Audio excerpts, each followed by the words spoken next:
বিশ্ব নদী দিবসকে সামনে রেখে ব্রাহ্মণবাড়িয়ার প্রাণ প্রকৃতি নিয়ে কাজ করা তরি বাংলাদেশ কিন্তু আজকে গণগোসলের আয়োজন করেছে। ব্রাহ্মণবাড়িয়া শহর থেকে প্রায় ৩ কিলোমিটার দূরে এই ভাদগর বাজার ঘাটে তরি বাংলাদেশের সদস্য এবং সাধারণ মানুষকে নিয়ে কিন্তু এখানে গণগোসলের আয়োজন করেছেন এবং তারা ইতিমধ্যেই গণগোসল করছেন। এখানে আরেকটি তথ্য দিয়ে রাখি, এই গণগোসলের কেন করা হচ্ছে এই প্রশ্ন করেছিলাম তরি বাংলাদেশের কর্তৃপক্ষের কাছে। তারা যেমনটি বলেছেন, নদীকে দখল দূষণের হাত থেকে মুক্ত করার জন্য যে নদীর তীরবর্তী যে বাসিন্দারা রয়েছে তাদেরকে কিন্তু সচেতন করার জন্যই তারা এইরকম আয়োজন করেছেন। আজকে 11টার দিকে এই কর্মসূচির উদ্বোধন করেছেন ব্রাহ্মণবাড়িয়া জেলা প্রশাসনের অতিরিক্ত জেলা প্রশাসক মানব সম্পদ এবং উন্নয়ন যে অতিরিক্ত জেলা প্রশাসক রয়েছেন রঞ্জন কুমার দে, তিনি কিন্তু উদ্বোধন করেছেন। উদ্বোধন করার পরপরই এখানে প্রায় অর্ধশতাধিক তরি বাংলাদেশের যে সদস্য রয়েছেন এবং সাধারণ মানুষ রয়েছেন তারা কিন্তু এখানে তিতাস নদীতে গণগোসল করেছেন এবং এই নদীর পাড়ে কিন্তু নানা রকম প্ল্যাকার্ডও তারা করেছেন, যেখানে নদীকে রক্ষা করার জন্য নানা রকম স্লোগান তারা লিখে রেখেছেন। আমি একটু কথা বলতে চাই তরি বাংলাদেশের যে আহ্বায়ক শামীম আহমেদের সাথে, আপনারা কেন এই আয়োজনটি করেছেন? আমাদের আজকে বিশ্ব নদী দিবস উপলক্ষে যে গণগোসলের আয়োজনটি করা হয়েছে তার উদ্দেশ্য হলো সাধারণ মানুষজন যেন নদীকে স্পর্শ করে, নদীকে অনুভব করে এবং নদীকে ভালোবাসে। নদীকে ভালোবাসলে কিন্তু মানুষজন নদীতে আসবে এবং নদীর সঠিক ব্যবহার না হওয়ার ফলে কিন্তু নদী দূষণ হচ্ছে, দখল হচ্ছে। এই জন্য আমরা আজকে এই দিনে আহ্বান করব যারা নদী রক্ষার দায়িত্বে আছেন তারা যেন এসি রুম থেকে বের হয়ে অন্তত নদীতে আসেন। আজকে আমাদের কিন্তু স্লোগান কিন্তু নদী বাঁচাতে নদীতে আসুন। তার মানে হলো নদী থেকে বাঁচাতে হলে আপনাকে নদীতে আসতে হবে এবং নদী পাড়ে যে মানুষজন আছে এবং নদী নির্ভর যে মানুষজন আছে তাদেরকেও আমরা আজকে এই দিনে শুভেচ্ছা জানাচ্ছি এবং এই তাদের জীবন জীবিকা কিন্তু নদীর উপর নির্ভরশীল। তাই বাংলাদেশ সরকারের কাছে আমাদের অনুরোধ থাকবে এই নদীর উপর বিশাল জনগোষ্ঠীর যে অংশগ্রহণ আছে নদীর উপর যারা নির্ভরশীল তাদের যে অধিকারটা ফিরিয়ে দেওয়ার জন্য তারা সচেষ্ট থাকবেন এবং 1370 নদীর যে বাংলাদেশ, এই বাংলাদেশের নদীমাতৃক বাংলাদেশের রূপটাকে ফিরিয়ে দেওয়ার জন্য সরকার উদ্যোগ গ্রহণ করবেন এবং অবৈধভাবে নদীতে যেভাবে দখল দূষণ হচ্ছে এবং অবৈধভাবে বালু উত্তোলন হচ্ছে, বালু উত্তোলনের ফলে কিন্তু গ্রামের পর গ্রাম বিলীন হয়ে যাচ্ছে। তো এই আহ্বানটা আমরা করবো আজকের এই দিনে, এই সকল ধরনের নদী দখল দূষণ বিরুদ্ধে যেন সরকার যে ভূমিকা রাখার কথা তা কিন্তু আমরা স্পষ্ট করার জন্য আহ্বান করছি। কারণ আমরা বিগত দিনেও দেখেছি অনেক কথা হয়েছে নদী নিয়ে, কিন্তু নদীতে কার্যকর কিন্তু এখন পর্যন্ত কোনো নদী এখন পর্যন্ত পুরোপুরিভাবে করতে পারে নাই, উচ্ছেদ অভিযান করতে পারে না এবং পরিচ্ছন্ন করতে পারে না। আর সরকারে কিন্তু প্রতি জেলাতে একটি করে নদী পরিষ্কার করার কথা রয়েছে।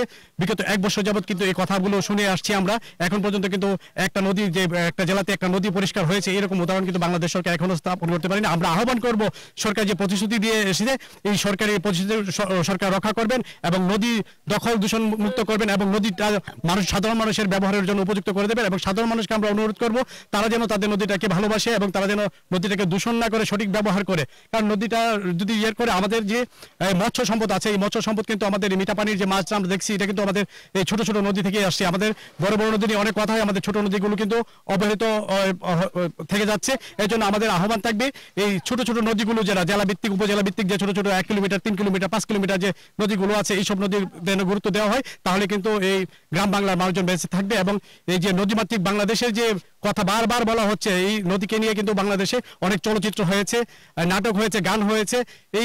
এই বিষয়গুলো যেন আমলে নিয়ে সরকার যেন এই রূপটাকে ফিরিয়ে দেওয়ার জন্য চেষ্টা করে এবং সাধারণ মানুষ যেন নদীতে আসে এই আহ্বানটা আমরা আজকে করছি। আপনি জানেন যে নদীকে জীবন্ত সত্তা হিসেবে ঘোষণা করেছে যে বাংলাদেশ সরকার এবং এই ব্রাহ্মণবাড়িয়ার প্রায় 110 কিলোমিটার দীর্ঘ এই তিতাস নদীর দখল দূষণে কিন্তু এখন বিপর্যস্ত। আমি আরেকজনের সাথে কথা বলতে চাই, এই দখল দূষণ রক্ষা করতে, দখল দূষণ থেকে মুক্তি করতে আপনার কি? দখল দূষণ থেকে মুক্তি করতে অবশ্যই সরকার উপযুক্ত পদক্ষেপ নিতে হবে। আপনি জেনে থাকবেন যে আমাদের নদীকে 3রা ফেব্রুয়ারি 2019 সালে কিন্তু মহামান্য হাইকোর্ট কিন্তু এই বাংলাদেশের নদীকে কিন্তু এক জীবন্ত সত্তা হিসেবে স্বীকৃতি প্রদান করেছে। কিন্তু অত্যন্ত দুঃখের বিষয় হচ্ছে যে জীবন্ত সত্তা হিসেবে স্বীকৃতি প্রদান পরে কিন্তু উপযুক্ত পদক্ষেপ কিন্তু আমাদের সংশ্লিষ্ট কর্তৃপক্ষ নেওয়া হচ্ছে না। সেজন্য কিন্তু আজকে নদী দখল দূষণ এবং ভরাটে কিন্তু হয়ে যাচ্ছে।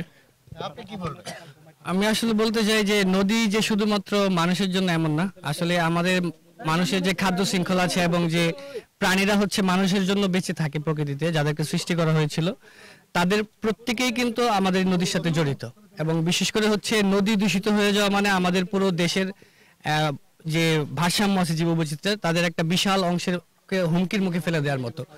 নদীর পরিবেশ ঠিক রাখার পেছনে মানুষের সুস্থতা, পরিবেশের সুস্থতা, পাশাপাশি আমাদের যে সকল চাষাবাদ হচ্ছে এবং যে সকল চাষাবাদ হচ্ছে আমরা খাদ্য সংগ্রহ করতেছি, যে সকল খাদ্য আমাদের শরীরে প্রবেশ করতেছে, এবং প্রত্যেকটা জিনিসের সাথে কিন্তু আমাদের নদীর সুস্থতা অনেক গভীরভাবে হচ্ছে সংযুক্ত আর কি।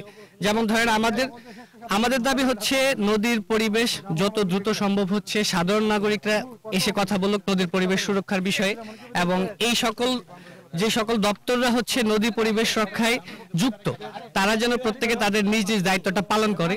দখল এবং দূষণ থেকে হচ্ছে কিভাবে নদীকে রক্ষা করতে হবে এটা যেন সাধারণ মানুষকে বোঝায়, এবং এটা যত দ্রুত করা সম্ভব। আমরা মনে করি বাংলাদেশের নদীগুলোকে তত তাড়াতাড়ি রক্ষা করা সম্ভব নয়, তো অচিরে আমরা হারিয়ে ফেলব। উনি যেমনটি বলছেন, আসলে নদীকে দখলমুক্ত এবং দূষণমুক্ত রাখতে কিন্তু নদী পাড়ের যে বাসিন্দা রয়েছেন তাদেরই কিন্তু সবচেয়ে বেশি সচেতন হওয়া দরকার। তো এই ছিল আমার কাছে ব্রাহ্মণবাড়িয়া থেকে সর্বশেষ।